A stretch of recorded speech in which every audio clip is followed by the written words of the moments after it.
Hi சகோஸ், எல்லாரும் எப்படி இருக்கீங்க? நான் எப்பவும் கேட்குற மாதிரி தான். அப்படியே கமெண்ட் பண்ணிட்டு அந்த ஹை பட்டனை கொஞ்சம் தட்டி விட்டீங்கன்னா கொஞ்சம் நல்லா இருக்கும். நம்ம இன்னைக்கு எதை பற்றி பார்க்க போறோம்னா, நம்ம லாஸ்ட்டாக பார்த்த ட்ராமாவோட அடுத்த எபிசோட் தான் பார்க்க போறோம். அதாவது ஹீரோ வந்துட்டு ஒரு விஷயத்தை கண்டுபிடிக்கணும் அப்படிங்கிறதுக்காக ஒரு இடத்துக்கு போயிருந்தான். ஆனால் ஹீரோயின் வந்துட்டு அங்கே நம்ம ஹீரோ வந்துட்டு வேற ஒரு பொண்ணு டான்ஸ் பார்க்க போயிருக்கான் அப்படின்ட்டு அங்கே வந்து ரெண்டு பேருக்கு செம்ம பிரச்சனையாக போயிட்டு இருந்தது. வாய மூடி பொண்டாட்டி அப்படிங்கிற மாதிரி சொல்லி திட்டிட்டு கிடந்தான். ஒரு கட்டத்தில் வாய மூட முடியாமல் அவங்க ரெண்டு பேரும் சண்டை போட்டுக்க, அவங்க ரெண்டு பேரும், அதாவது இவன் பிடிக்க வந்த ரெண்டு பேருமே பேசிட்டு இருக்கும்போது அங்கே ஹீரோ கட்டி வச்சு கொடுமைப்படுத்திட்டு இருந்தால, அவனை தான் அமுச்சு விட்டுருப்பான் போல. அவன் கழுத்தில் காயம் இருக்கிறத பார்த்தோன்னே ஹீரோ தான் அமுச்சு விட்டுருக்கான் அப்படிங்கிறது நல்லா தெரிஞ்சு போச்சு. அவன் போட்டு தள்ளிட்டு அங்கிருந்து எஸ்கேப் ஆகலான்னு பாக்குறப்ப கரெக்டா நம்ம ஹீரோ கத்தி விடுறான். அதுல இருந்து மிஸ் ஆகி அப்படியே கரெக்டா அவனும் எஸ்கேப் ஆயிடுறான். உன்னாலதான் உன்ன மாதிரி ஒரு வாயை கொண்டாந்து நான் கட்டினா பாரு, எனக்கு இது வேணும் தான், என்னால உனவன் தப்பிச்சு போல. ஆல்ரெடி நீ ஏதோ ஒரு பிளான் போட்டு தான் அவனை தப்பிக்க விட்டுருக்க. பரவாயில்லையே, நீ என்ன விட தெளிவா இருக்க. தெளிவெல்லாம் கிடையவே கிடையாது. சரி, நாம ரெண்டு பேரும் ஒரு டீல் போட்டு போமா. என்ன டீல்ல பெருசா ஒண்ணும் இல்ல. இந்த மாதிரி ரெண்டு நாடு இணையறத பத்தி அமைச்சர்கள்ல ஒரு ஆளு உங்க அப்பாவும் பேசணும். அதுக்கு உங்க அப்பாவும் என் பக்கம் பேசினா, அதாவது ரெண்டு நாடு இணையறத பத்தி பேசினா எனக்கு நல்லா இருக்கும். அதுக்கு நீ உங்க அப்பா கிட்ட பேசணும். அதுக்கு பதில் நீ லவ்வரை பழி வாங்கணும்ல. ஆமா, அதுக்கு நான் ஹெல்ப் பண்றேன் அப்படிங்கிற மாதிரி ஒரு விஷயத்த சொல்ல, சரி என்ன பிளான் பண்ண போறோம், நேரா மாமனார் வீட்டுக்கு தான் போறோம் அப்படிங்கிற மாதிரி சொல்லிட்டு அவங்க ரெண்டு பேருமே அவங்க மாமனார் வீட்டுக்கு போறாங்க. போகும்போது அவங்க சித்தியும் அவங்க அப்பாவும் உட்காந்து ட்ரிங்க் பண்ணிட்டு இருக்காங்க. அந்த நேரத்தில் ஒரு டாக்டரோட போயபுல உள்ள வராங்க.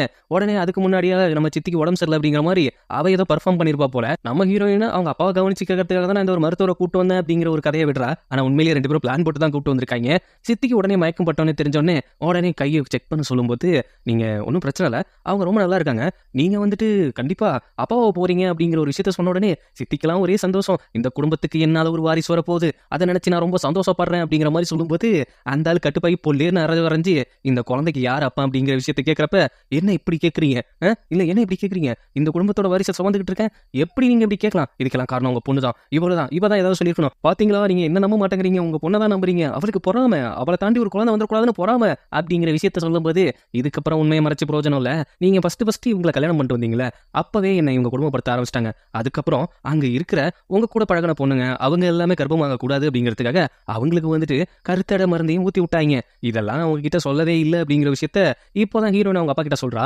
அவரும் ஒரு விஷயம் சொல்றாரு. ஒரு கொஞ்சம் வருஷத்துக்கு முன்னாடி அவருக்கும் ஒரு நோய் இருந்துதான். அந்த நோயால வந்துட்டு அவரால் குழந்தை பெற்றுக்க முடியாது அப்படிங்கிற ஒரு விஷயமும் அவருக்கு தெரிய வந்திருக்கு. ஆக மொத்தத்தில் சித்திக்காரி வசமா மாட்டிக்கிட்டா. இல்ல இல்ல அதுக்கு வாய்ப்பே இல்லை. வாய் மேல வாய் வச்சு முத்தம் கொடுத்துட்டு வாய்ப்பே இல்லைன்னா அப்புறம் என்ன சொல்ல முடியும்? ஐயோ நான் எந்த தப்பும் பண்ணல அப்படின்னு மண்டி போட்டு சித்தி கதற அங்க இருந்து ஹீரோட காவலாளிகள் ஒரு ஆரை புடிச்சிட்டு வராங்க. வேற யாரு, நம்ம ஹீரோனோட லவ்வரை தான் புடிச்சிட்டு வந்துட்டு இந்த ஆள் தப்பிக்க பார்த்தான் அப்படிங்கிற ஒரு விஷயத்த சொன்ன உடனே சித்தி காண்டாயிடுது. ஏண்டா உன்னை நம்பி நான் எவ்வளவு விஷயம் பண்ணேன், நீ என்ன விட்டு தப்பிக்க பார்த்தியா அப்படிங்கிறப்ப உடனே ஹீரோயின் காலில் விழுந்து கதற ஆரம்பிச்சிடறான். நம்ம ரெண்டு பேரும் நட்புகள்ல, நம்ம ரெண்டு பேருக்கு நடுவில் பாசம் இருக்கல, தயவு செய்து எனக்கு ஹெல்ப் பண்ணுங்கும் போது இவ்வளோ பண்ணி உனக்கு அவ ஹெல்ப் பண்ணும். ஏய் பாய் பெஸ்டி. ஹீரோனோட அப்பா கடுப்பாயிட்டு ரெண்டு பேத்தையும் வெளியே துரத்தி விட்டு உங்களுக்கு இந்த ஃபேமிலிக்கு இனிமேல் எந்த ஒரு சம்மந்தமே கிடையாது, மறுபடியும் வந்தீங்க உங்க ரெண்டு பேத்தையும் நான் கொலை பண்ணிடுவேன் அப்படின்னு தொலைஞ்சு போங்க சனிங்களான்னு துரத்தி விட்டாரு. அதுக்கப்புறம் ஹீரோயின் வந்துட்டு ஹீரோவை பார்த்து, பரவாயில்ல நீ பக்காவா தான் பிளான் போட்டிருக்க, நான் பிளான் போட்டதுங்கிறது இருக்கட்டும், உங்க அப்பாட்ட போயிட்டு அந்த விஷயத்த பேசிட்டு வா.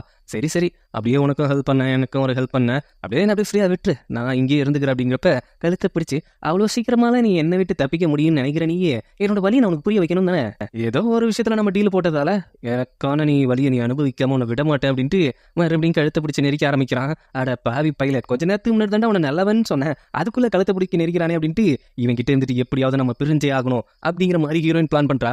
அதுக்கப்புறம் பார்த்தா ஒரு குதிரையை பத்தி விஷயங்களை கலெக்ட் பண்றதுக்காக அங்க இருக்கிற மார்க்கெட்ல போயிட்டு கேட்டுட்டு இருக்கா.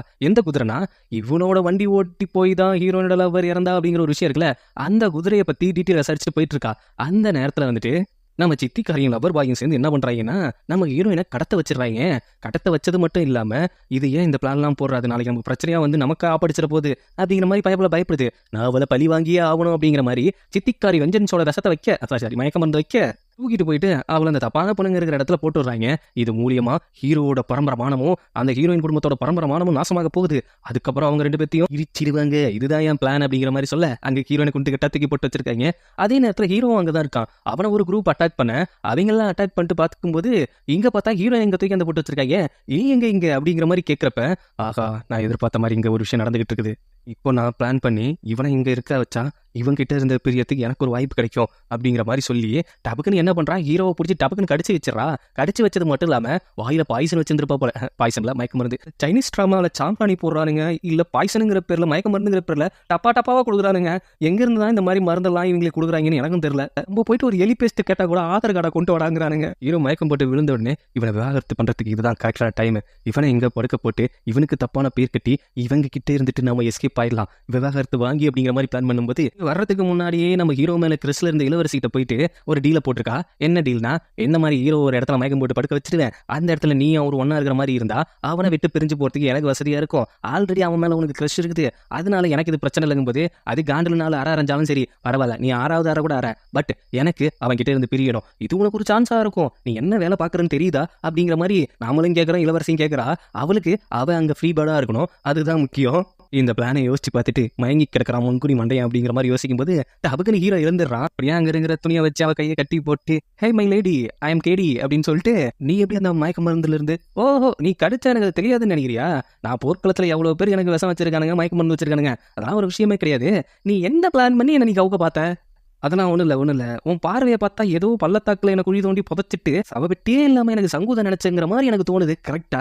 சேச்சா, நான் அந்த அளவுக்குலாம் கீழ்த்தனமானவல்ல அப்படிங்கிறப்ப கரெக்டாக அங்கே இளவரசி வந்து நிற்கும் போது இவங்க 2 பேரும் உமா கொடுத்துக்கிற நிலமையில நின்றுட்டு இருக்காங்க. இதை பார்த்து காண்டாட இளவரசி, என்ன வர சொல்லிட்டு என்னடி பிளான் பண்ணிட்டு இருக்க, ஓஹோ இதுதான் உன் பிளானா, சொந்த ஹஸ்பண்டுக்கே நீ எம்ஏ வேலை பார்த்து வச்சிருக்கிற, உன்னெல்லாம் நான் என்ன சொல்ல அப்படிங்கும்போது ஹீரோனுக்கு கொஞ்சம் கடுப்பு தான் ஆகுது. அப்புறம் வேற என்ன வேலை பார்த்தா, அதானே பார்த்தா, என்ன இளவரசி கொஞ்சம் கூட டீசென்சி இல்லாம நானும் என் ஒய்ஃபும் லிப் லாக் பண்ற நேரத்தில் இப்படி லாக் பண்ண கதவை ஓப்பன் பண்ணிட்டு வந்துட்டு அவளுக்கு செம்ம காண்டாகுது. உடனே நீங்க என்ன சொல்லி என்ன வர வச்ச, இப்ப நீ என்ன பண்ணிட்டு இருக்க, ஐயோ என் பொண்டாட்டி ஏதாவது சுத்தமாக ஏதாவது பண்ணிருப்பா, அதனால ஒன்றும் பிரச்சனை இல்லை, அப்படியே போகும்போது அந்த கதவை சாத்திட்டு போனீங்கன்னா கொஞ்சம் நல்லா இருக்குங்கும்போது அவள் காண்டாயி அங்கேருந்து கிளம்பிடுறா. அதுக்கப்புறம் அது எப்படி ஒருத்தன் 10 பொண்ணுங்களோட இருந்தால் அவன் நல்லவன், நீ மட்டும் டான்ஸ் பார்க்க அந்த இடத்துக்கு போகலாம், இவளுக்கு இன்னும் புரியல போல.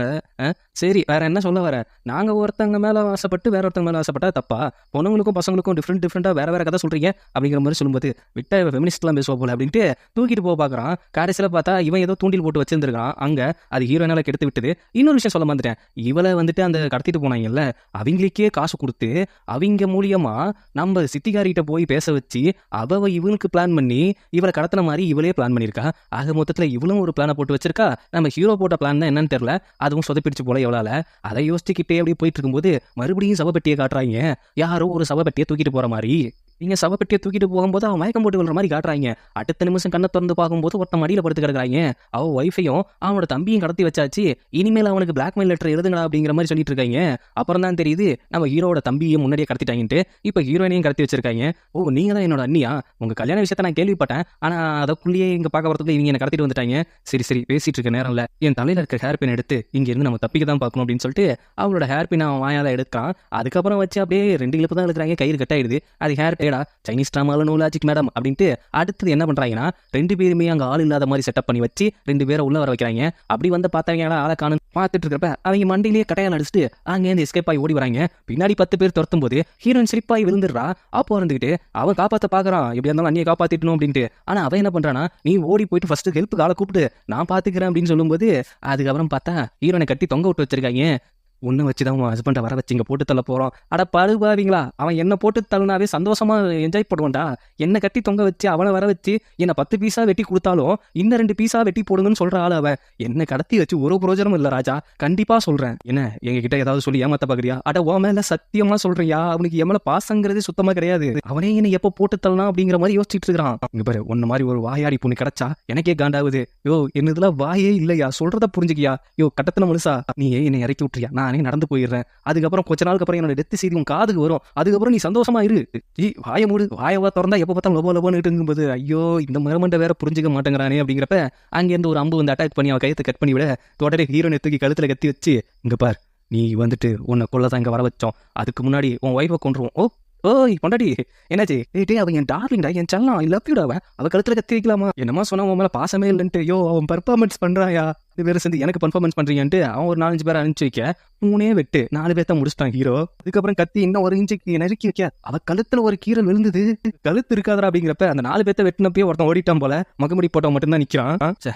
என் டார்லிங்க நீ கொண்டாது என் மனசு தாங்காது, நான் போறேன் இங்க இருந்து போறேன் அப்படின்னு சொல்லிட்டு அவன் அப்படியே போற மாதிரி திருப்பி ஒரு அம்பை விட்டு, அதுவும் ஹீரோயின் நெஞ்சு தொலைச்சிட்டு போற மாதிரி தான் அம்பை விடுறான். விட்டு அவனை சாகடிச்சிடுறான். என்ன ஓகேவா? டேய் வேணும் தாண்டா என் கைக்கு நேரம் அம்பு விட்ட? ஓ தெரிஞ்சு போச்சா? வலி ரொம்ப அதிகமா இருக்குதோ? அவன் கழுத்தை கொஞ்சம் கத்தி நெருக்கி வச்ச உடனே உன்னை அறுத்துருவான்னு ஆசைப்பட்டேன். ஜஸ்ட் மிஸ் ஆகி போச்சு. அதான் பச்சக்குன்னு சுட்டு விட்டேன். பரவாயில்ல, ஒன்று அட்டாக் பண்ணி உன்னை ஹார்ட்டை டேமேஜ் பண்ணுற அளவுக்குலாம் நான் ஒன்றும் சுடலை. ஜஸ்ட் சின்ன இன்ஜுரி தான். உனக்கு இருக்குடி மாப்பு அப்படிங்கிறப்ப ஹீரோட தம்பி ஓடியாந்து அண்ணி அண்ணி அப்படின்னு வந்து தூக்க வரான். தம்பியே கத்திய நடுவில் வச்சு, இந்த பாசம்லாம் வேணாம், அவளை நான் தூக்கிக்கிறேன் அப்படின்னு சொல்லி அலேக்கா தூக்கிட்டு போகிறான். அங்கே பார்த்தா நம்ம ஹீரோயினுக்கு ட்ரீட்மெண்ட் தான் நடந்துட்டு இருக்குது. உடனே நம்ம தம்பிக்காரன் ஓடி வந்துட்டு, அந்த மருந்தில் வந்துட்டு உங்களுக்கு குணமாகறத லேட் ஆகிற மாதிரி தான் விஷயங்கள் இருக்குது, இதெல்லாம் சரி பண்ண முடியாது வாங்க அப்படின்ட்டு அலேக்கா ஹாஸ்பிட்டல் தூக்கிட்டு போகிறான். அங்கே வந்து ஹீரோ தடுத்து, அன்னைக்கே சொல்லிட்டேன் இந்த மாதிரி விஷயத்துலலாம் நீ வந்துட்டு தலையிடக்கூடாது அப்படின்ட்டு. மறுபடியும் நீ வந்து தலையிடுறது எனக்கு சுத்தமாக பிடிக்கல, கொண்டாவலை அப்படின்ட்டு 2 பேருமே மாற்றி பிடிச்சி இழுத்துட்டு இருக்காங்க. 2 பேத்துக்கு நடுவில் நல்ல சாக்லேட் ஜாம் மாதிரி மாட்டிக்கிட்டு என்ன பாடுபடுறா தெரியுங்களா? ஒரு கட்டத்துக்கு மேலே நம்ம ஹீரோ தான் தூக்கிட்டு போகிறான். தூக்கிட்டு போகும்போது, நீ என்ன ஹாஸ்பிட்டலுக்கு கூப்பிட்டு போறியா இல்லை மார்ச்சரிக்கு கூப்பிட்டு போறியா? அவன் முன்னாடி ஓவராக பெர்ஃபார்ம் பண்ணாத. அவன் ஓவராக அவன் மேலே அட்ராக்ட் ஆகிறான். அது மட்டும் இல்லாமல் என்ன கவுத்த மாதிரி அவனையும் அதை கவுக்க போறியா? உன்னை நான் கவுக்கவும் நினைக்கல அப்படிங்கிற மாதிரி சொல்லும்போது, இங்கேருந்து நீ நார்மலாகி போயிடுவே அப்படின்ட்டு தூக்கிட்டு போயிட்டு இருக்கும்போதே அங்கே லேக்கு ஒன்று இருக்குது. அதில் வச்சு அப்படியே கழுத்தை வச்சு நெரிச்சிட்டு இருக்கான். இந்த வலியை தாண்டி இன்னும் பெரிய வலியை நான் உனக்கு கொடுக்கணும். இப்போ நான் நினச்சா கூட இந்த ஆற்றுல தண்ணி நான் சாகடிச்சிருவேன். சாகடி, இதுக்கப்புறம் நான் என்ன உயிர் வாழணும்? எனக்கான எந்த ஒரு ஃப்ரீயான விஷயமும் இங்கே இல்லை. என்னை ஒவ்வொரு செகண்டை நீ குடும்பப்படுத்திட்டு இருக்க. இப்போ என்ன, நான் அதில் விழுந்தா ஒரேடியாக செத்துருவேன் அப்படின்ட்டு.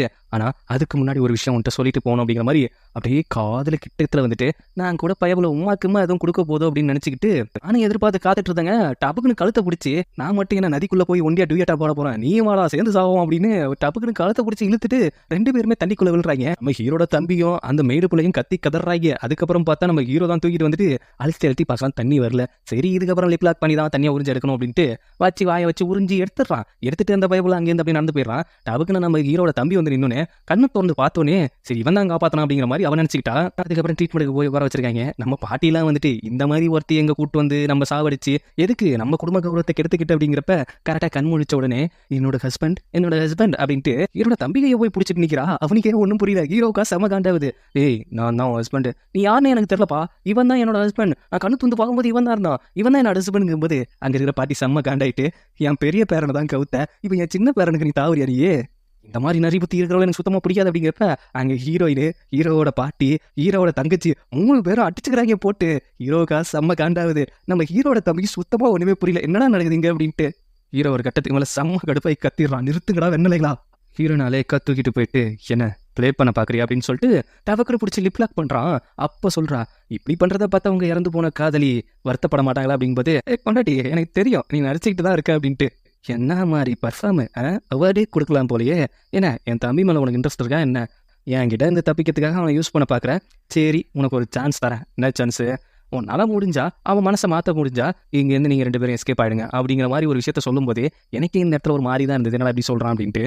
அதுக்கப்புறம் ஹீரோட தம்பிக்காரன் குளிச்சிட்டு இருக்கிற நேரத்தில் போயிட்டு, எனக்கு ஒன்றும் பைத்தியம்லாம் இல்லை, மறதிலாம் இல்லை, உன் மேலே இன்ட்ரெஸ்ட்லாம் ஒன்றும் கிடையாது, எங்கேருந்து நம்ம பேசிகிட்டு இருக்கிற விஷயத்தெல்லாம் அவன் வெளியில் நின்று பார்த்துட்டு இருக்கான், என்ன காப்பாற்றுறதுக்காக உங்ககிட்ட ஹெல்ப் கேட்கலான்னு நினச்சேன், மற்றபடி உன் மேலே இன்ட்ரெஸ்ட்லாம் எதுவும் இல்லை, ஆனால் இன்ட்ரெஸ்ட் இருக்கிற மாதிரி அவங்ககிட்ட நான் ரியாக்ட் பண்ணிட்டு இருக்கேன், நீ ஹெல்ப் பண்ணணும் அப்படிங்கிற மாதிரி 2 பேரும் கிஸ் பண்ணிக்கிற மாதிரி போகிறாங்க. இது வெளியிருந்து பார்த்துட்டு இருந்த ஹீரோ ஒரு மாதிரி டென்ஷன் ஆகிட்டு அங்கேருந்து கிளம்புறான். அதுக்கப்புறம் அவன் எழுந்து, உங்களுக்கு நான் அந்த ஹெல்ப் பண்ணணும்னா எனக்கு நீங்கள் ஒரு ஹெல்ப் பண்ணணும் அப்படிங்கிற மாதிரி ஒரு பாக்ஸை திறந்து ஒரு பாய்சன் பாட்டில் எடுத்துட்டு, இந்த 2 நாட்டு ஒப்பந்தத்துக்காக ஒரு சில தூதர்கள் வராங்க, அதுக்கு முன்னாடி அவங்களுக்கு நீங்கள் விருந்தோம்பல் கொடுக்குற மாதிரி இங்கே ஒருத்தர் வராரு, அவருக்கு நீங்கள் பாய்சனை கலந்து கொடுக்கணும், அப்போ நீ தான் அந்த உளவாளியா அப்படின்னு சொல்கிறப்ப, இதெல்லாம் உங்களுக்கு தேவையில்லாத விஷயம், எனக்காக நீங்கள் இதை பண்ணீங்கன்னா உங்களுக்காக நான் டைவர்ஸ் வாங்கி தரதோ இல்லை உங்களுக்கு வேறு லைஃப் அமைச்சு தரதோ இந்த பிளானுக்கு அப்புறம் அமைச்சு தரேன் அப்படிங்கிற மாதிரி விஷயத்த சொல்ல, இது ஹீரோக்கு தெரியாமல் இருக்கணும் அப்படிங்கிற ஒரு விஷயத்தையும் சொல்கிறான். அடுத்த நாள் அவங்க ஏற்ற மாதிரி ஹீரோட இடத்துக்கே ஒரு தூதர்கள் வராரு. அவர் வந்த உடனே நம்ம ஹீரோயின் தான் எனக்காக இந்த வெல்கம் ட்ரிங்கை சாப்பிடுங்க அப்படிங்கிற மாதிரி கொண்டு கொடுக்குறா. அப்போ வந்துட்டு அங்கே இருக்கிற இளவரசி, என்னதான் இருந்தாலும் இது கோர்ட் அஃபிஷியல்ஸ் இருக்கிற இடம், இந்த இடத்துல நீ வந்துட்டு உரிமை எடுத்துக்கிறதுலாம் சரிபட்டு வராது அப்படிங்கிறப்ப, ஒருத்தங்களை வெல்கம் பண்ணுறதுக்கு நான் இப்போ வந்துட்டு தளபதியோட ஒய்ஃப், அதனால தப்பு இல்லையே அப்படின்ட்டு அந்த ட்ரிங்கை கொடுத்து குடிக்க வைக்கிற நேரத்தில் கரெக்டாக இளவரசி மறுபடியும் கட்டையை போட அந்த ட்ரிங்கை மறுபடியும் கீழே வச்சிடறாங்க. திரும்பி அந்த ஆள் எடுத்துட்டு குடிச்சிட்டு அப்படியே கக்கி கதறி விழுந்துடுறான். உடனே இளவரசி இருந்துட்டு, நீ தான் அவங்களுக்கு விஷம் வச்ச அப்படிங்கிறதுக்கு என்கிட்ட ஒரு எவிடன்ஸ் இருக்குது அப்படிங்கிறப்ப, ஹீரோவும் எவிடன்ஸ் இருந்தால் கொண்டு வாங்க, அவருக்கு விஷம் வச்சது யார் அப்படிங்கிறத ப்ரூவ் பண்ணால் அது என்னோட ஒய்ஃபாகவே இருந்தாலும் அதுக்கான தண்டனை நான் கொடுப்பேன் அப்படிங்கிற மாதிரி சொல்லும்போது, அப்படியே நம்ம தம்பிக்கார பையனையும் திருன்னு முழிச்சிட்டு இருக்கான். இளவரசி யாரை ஆதாரமாக கொண்டு வராங்க, ஹீரோனோட சித்தியை தான் கொண்டு வராங்க. அவங்க வந்துட்டு ஆப்போசிட்டாக எப்பவுமே ஹீரோனுக்கு எதிராக தானே சொல்லுவாங்க.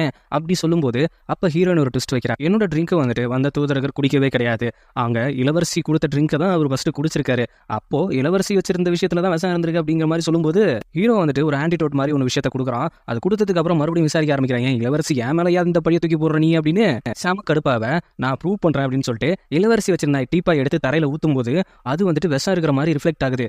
ஆக மொத்தத்துல இவ தான் என்ன பிளேம் பண்ண பாக்குறா அப்படிங்கிற விஷயத்த சொன்ன உடனே இப்போ இளவரசிக்கு என்ன பண்றதுனே தெரியல, ஆல்ரெடி வசமா மாட்டிக்கிட்டோம் அப்படின்ட்டு கடுப்பான நம்ம இளவரசி நம்ம சித்திக்கிட்ட போயிட்டு கோவத்தை காட்டிட்டு இருக்காங்க. நீ தானே சொன்ன அவளை மாட்டி விடணும் அப்படின்ட்டு, அப்ப எனக்கு தெரியாம நீ சதி வேலை பண்றியா அப்படின்ட்டு சித்தியை ஒரே போடு கழுத்தை வெட்டி விடுறாங்க. பார்த்து ஹீரோனுக்கு ஏதோ ஆயிடுமோன்ட்டு அவளோட கண்ணை மூடுறான். கண்ணை மூடும் போதே அவர் ஒரு மாதிரி கிரஷ் ரெண்டு பேத்துக்குள்ள டெவலப் ஆகுது.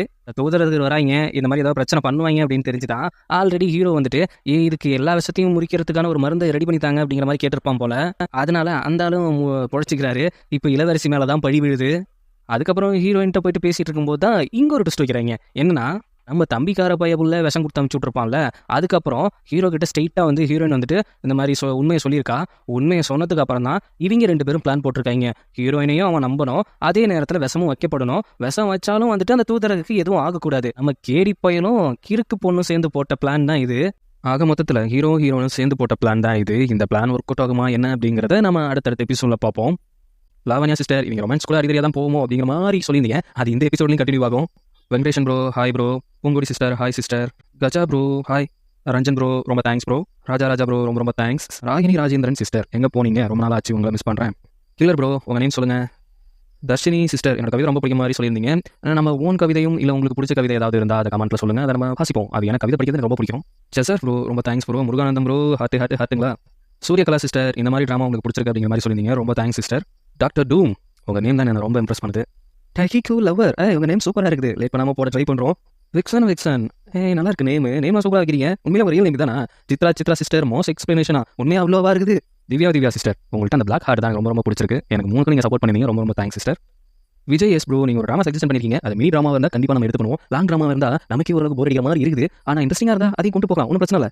இன்னும் யார் கமெண்ட்டையாவது நான் மிஸ் பண்ணியிருந்தா அவங்க நெக்ஸ்ட் வீடியோவில் கமெண்ட் பண்ணுங்க, நான் அதை வாசிக்கிறேன். என்னோட வீடியோ உங்களுக்கு பிடிச்சிருந்தா லைக் பண்ணுங்க, ஷேர் பண்ணுங்க, சப்ஸ்கிரைப் பண்ணுங்க, நோட்டிஃபிகேஷன் பெல் பட்டனை மறக்காம கிளிக் பண்ணுங்க சகோஸ்.